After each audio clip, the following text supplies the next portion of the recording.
Praise the Lord. August 20వ తేదీ 2024. ఈరోజు దేవుని వాక్యం. యెహోవా నా పక్షమున కార్యము సఫలము చేయును. యెహోవా నీ కృప నిరంతరముండును. నీ చేతి కార్యములను విడిచిపెట్టకుము. కీర్తనల గ్రంథం 138వ అధ్యాయం 8వ వచనం. మనము నమ్మిన దేవుడు రాయి వంటి వాడు కాదు. ఆయన జీవము కలిగిన దేవుడు.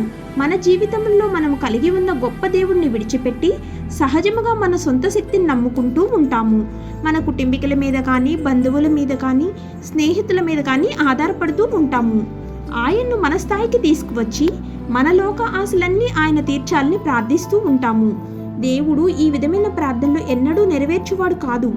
ఆయన మన అంతరంగములను ఎరిగినవాడు కనుక మన ప్రార్థనల వెనుక ఉన్న లోకపు ఆశలను చూచును. ఒకవేళ మన ఆశలు దేవుణ్ణి మహింపరిచేవిగా ఉంటే అట్టి ప్రార్థనలు తప్పకుండా నెరవేర్చే దేవుడు.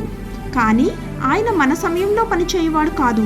ఎందుకంటే దేవుడు వెంటనే జవాబు ఇవ్వలేదు అని నువ్వు తలంచవచ్చు. కానీ ఆయన సమయంలో ఆయన మనకి ఏది మంచిదో ఎరిగినవాడు కనుక తప్పక ఆయన అనుగ్రహించును. కాబట్టి మనము దేవుణ్ణి మహిమపరిచే జీవితంను, ప్రార్థనను కలిగి ఉందుముగాక. ఆమేన్. God bless you.